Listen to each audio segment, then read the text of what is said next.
Maintenant, il est temps pour la troisième histoire de cette face cachée de YouTube. Cette histoire, j'ai voulu en parler plusieurs fois, mais j'ai jamais su trouver un angle de qualité. Si là, pour l'instant, j'ai pu parler de deux personnes qui ont utilisé l'attention, chacun d'une manière différente, mais d'une manière destructrice, là, j'aimerais parler d'une personne qui a reçu de l'attention parce que c'était tout ce dont elle avait besoin. Cette histoire, elle est affreuse, moi, elle me brise le cœur, mais je pense qu'elle est assez nécessaire. Laissez-moi vous parler de M. Alors M, c'est quoi? C'est un pseudonyme que moi-même j'ai inventé. Parce que pour cette partie de la vidéo, je vais devoir censurer comme un taré, tout simplement parce que je ne veux pas être responsable de personnes cherchant le sujet et tombant sur un contenu en particulier, mais on va y revenir plus tard. Je vais remplacer le nom du sujet par la simple lettre M, qui va définir le protagoniste principal de cette histoire. Je pense qu'une partie d'entre vous va peut-être reconnaître cette histoire, et va tout de suite savoir de qui je parle, mais je vous le demande très sincèrement, ne dites pas qui c'est. Voilà, s'il vous plaît.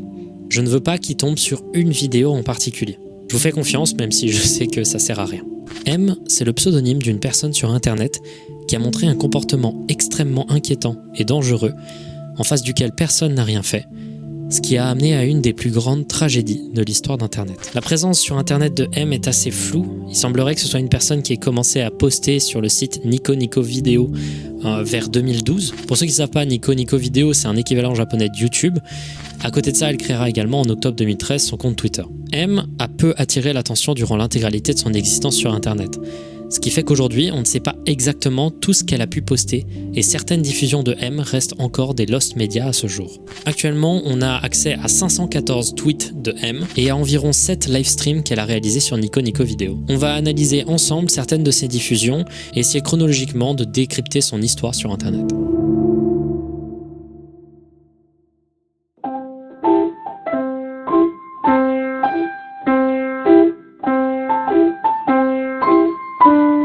Voici le premier livestream de M qu'on ait pu trouver. Il date du 1er novembre 2013. Il s'agit d'elle en train de jouer doucement une mélodie au piano. Ce morceau qu'elle joue, c'est Rodolphe, le petit renne au nez rouge.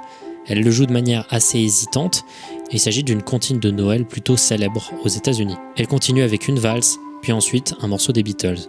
Le jeu est très hésitant et enfantin et au cours de la vidéo, il devient de moins en moins cohérent et précis et ça culmine en un point quand elle finit par se lever et chanter en jouant de manière très bancale.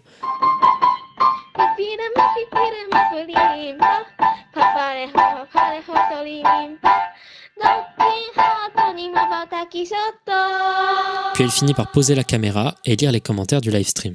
Après quelques commentaires aléatoires lus, elle se met à répéter en pleurant ou en rigolant, on ne sait pas trop.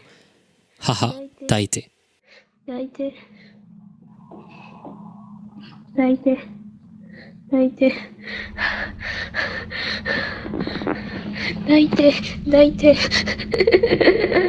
Ça peut signifier plusieurs choses. Les gens sont un peu divisés sur la question. Ça pourrait aussi bien être « maman, fais-moi un câlin » ou une allusion sexuelle. Ce qui est le plus probable, étant donné le nom du live stream dans le tweet que M avait fait pour le partager. Live érotique Menhera, vierge, 13 ans. Menhera, c'est un terme d'argot japonais qui signifie une personne atteinte de maladie mentale, un stéréotype très fantasmé. Ce type de live stream où M joue du piano en disant des choses étranges et provocatrices ressemblant fort à des appels à l'aide constitue la majorité de ses lives. Dans ces lives, on peut l'entendre faire ce qui semble être des allusions à de l'abus qu'elle subirait de la part de ses parents, dont la nature ne serait pas tout à fait claire. Et même s'il y a énormément de spéculations à ce sujet et énormément de rumeurs, il semblerait qu'en effet, durant quelques live streams, on aurait entendu des cris frénétiques provenant de l'appartement de M, cris restant inexpliqués à ce jour.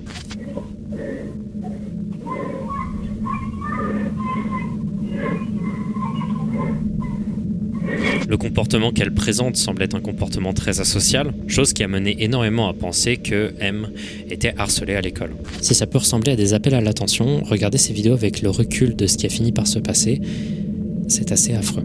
M n'a jamais montré complètement son visage. En fait, elle apparaissait la quasi-totalité du temps avec un sac en papier craft couvrant son visage.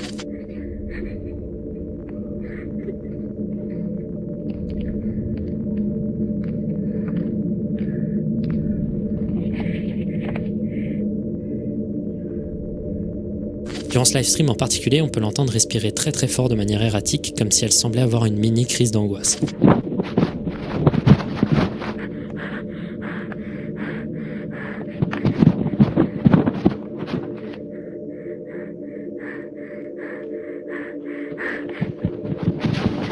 Il existe néanmoins des livestreams récemment retrouvés de M qui durent environ 45 minutes où l'on peut la voir portant un masque chirurgical sans ce sac la couvrant.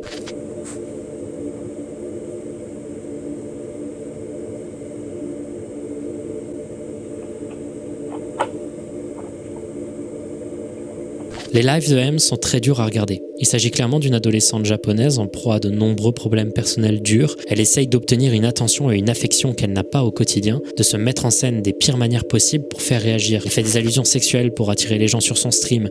Elle utilise des mots-clés en proie au harcèlement pour qu'au moins quelques personnes puissent la voir et l'entendre. C'est hyper triste et malheureusement, toutes ces techniques, si elles attirent en effet l'attention des gens, elles attirent l'attention surtout des pires types de personnes. M a subi un harcèlement silencieux qui a seulement récemment réussi à être décrypté, qui a été particulièrement odieux sur internet. On peut trouver 2-3 archives de gens parlant d'elle en stream sur Nico Nico Vidéo, notamment ce passage d'une streameuse non nommée disant qu'elle n'aime pas M parce qu'elle ne montre pas son visage. En fait, en général, il y avait une campagne de harcèlement contre M qui était dirigée par quelques personnes, apparemment 2, les dénommés Mirrorman et Chi. Leur objectif était clair, se moquer de M, mais aussi essayer de trouver une photo de son visage, son adresse, où elle allait à l'école. On a notamment cette archive de quelqu'un qui repasse en boucle un passage d'un live de M où on aperçoit une partie du bas de son visage dans l'objectif de trouver qui c'est. On peut voir que ce cyberharcèlement l'atteignait personnellement quand durant un livestream où elle joue à la PS Vita, elle semble montrer accidentellement son visage, ce qui déclenche une réaction de détresse immédiate.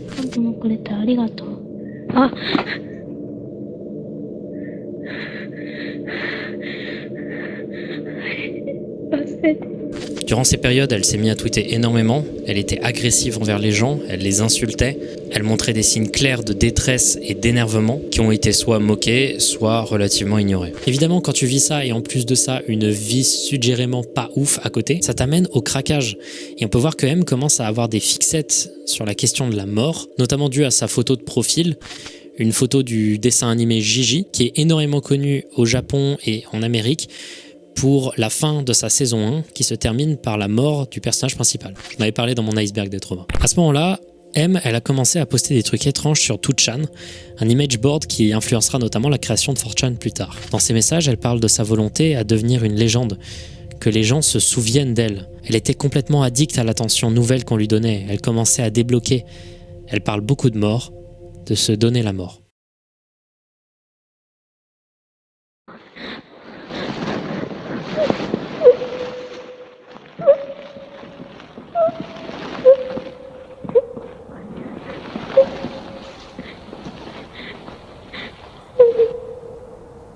Le 24 novembre 2013, M démarre un livestream à 3h30 du matin. Il s'appelle Obscurité. Elle est sur un balcon de son immeuble. Elle est déterminée à devenir quelqu'un dont on se souviendra. Elle est hésitante, se tient près du vide. Elle regarde le chat du stream et elle voit des messages de soutien, mais aussi une quantité alarmante de messages affreux de la part de personnes anonymes. Idiote. Écoute, je comprends. Maintenant déshabille-toi. Tu vas te masturber ? Ça te libérerait l'esprit de te masturber maintenant. Tu vas devenir une légende. Montre tes seins. Quel gâchis. Elle écrit dans le chat du live avec une écriture très tremblante et hésitante. Je suis désolé, je veux juste de l'attention. Et puis, elle saute.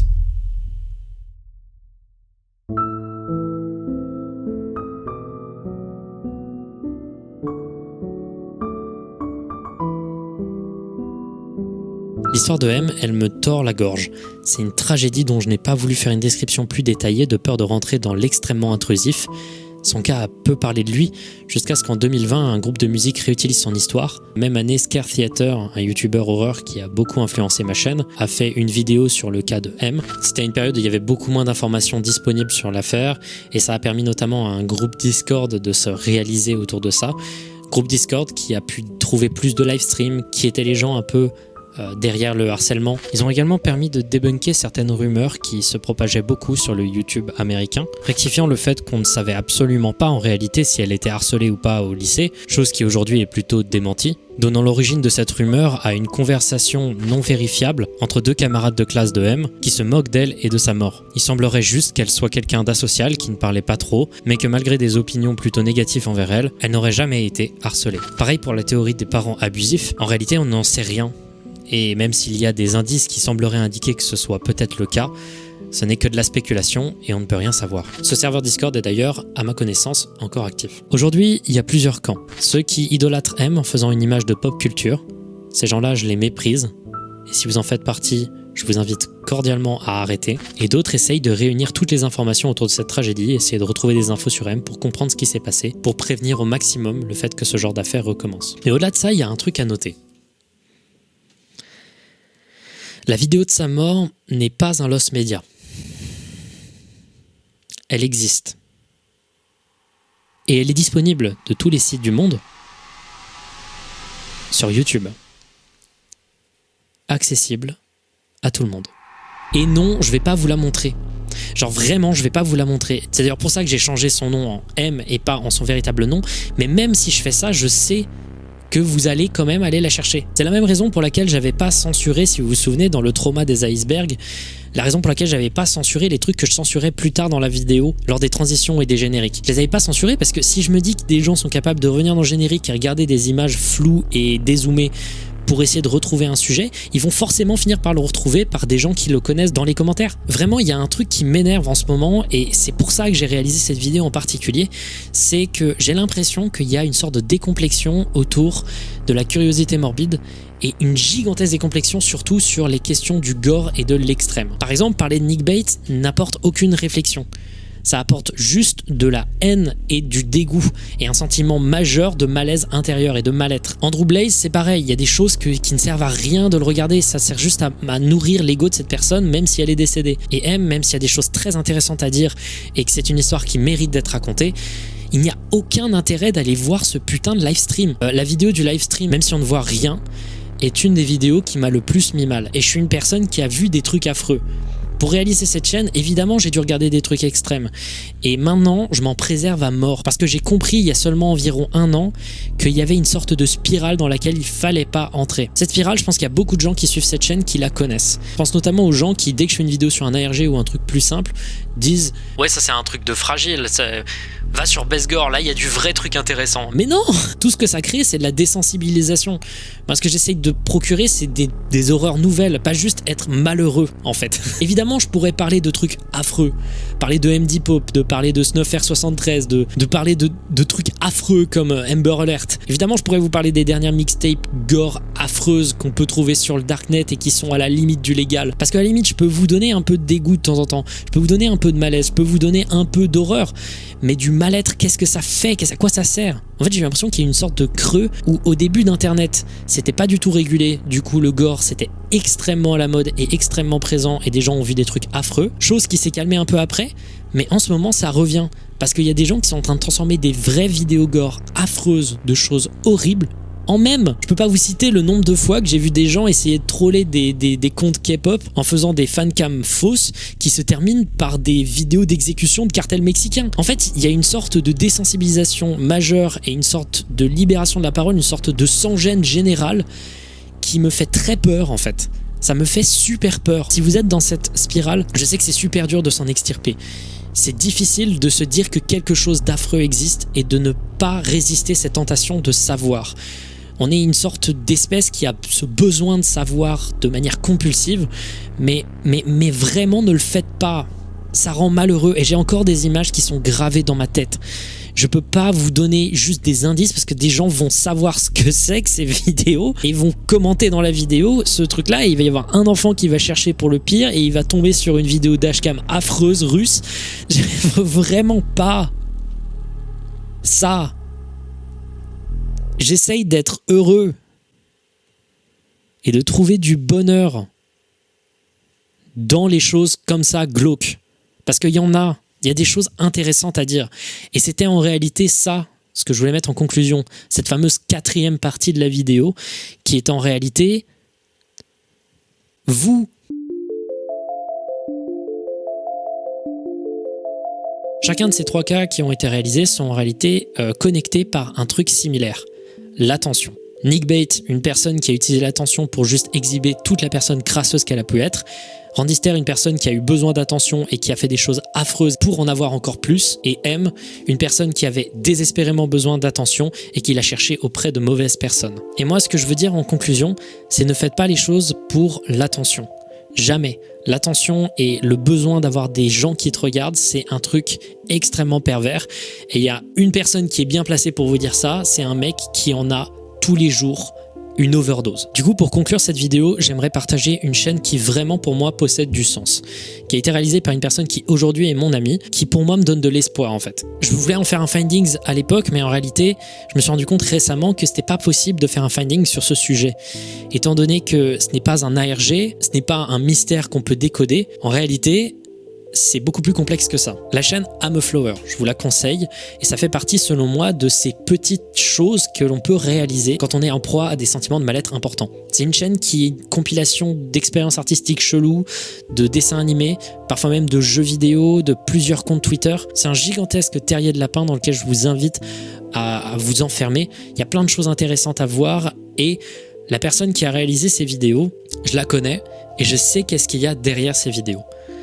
Et c'est une des choses les plus pures qu'on peut trouver sur Internet. En réalité, c'est une chaîne qui a été réalisée pendant des périodes très difficiles de la vie de Amy, la créatrice de cette chaîne, qui a utilisé cette chaîne comme une manière de parler de ses traumas d'une manière artistique, la seule manière qu'elle avait pu trouver, et essayer d'en faire sens à travers des symboles qui, au fur et à mesure du temps, lui ont libéré sa parole et l'ont aidé à juste vivre normalement. Et tout ça a pris la forme d'une chose artistiquement tangible, parfois absolument bluffante, et qui flirte avec le génie, notamment avec les jeux vidéo en question, qui sont des petites pépites de jeux d'horreur extrêmement courts et tellement étranges et tellement fascinantes. Alors oui, c'est peut-être pas un truc qui va vous tordre l'estomac au même niveau qu'une décapitation. Parce qu'une vidéo gore extrême, ça vous dégoûte parce que c'est une réaction naturelle de votre corps à une chose aussi ragoûtante. Moi, I'm a Flower et tout plein d'autres projets hyper intéressants, ça m'a marqué parce que ça a parlé à mes émotions. Et très sincèrement, je préfère dans ces périodes difficiles, que ce soit pour le monde, pour les gens en général, et pour moi-même, seul, dans mon individualité, je pense que c'est mieux de se stimuler par les émotions, essayer de communiquer d'humain à humain, plutôt qu'à travers des stimulus physiques négatifs. Parfois, on a l'illusion de se sentir vivant en regardant des choses extrêmes, affreuses, qui montrent à quel point l'humain est capable de choses terribles. Mais ça reste que ça, une illusion. Alors je vous invite à appeler des gens que vous appréciez, à parler avec vos potes. Et la prochaine fois que vous verrez un lien vers un truc affreux, réfléchissez à 2 fois avant de cliquer. Bon courage.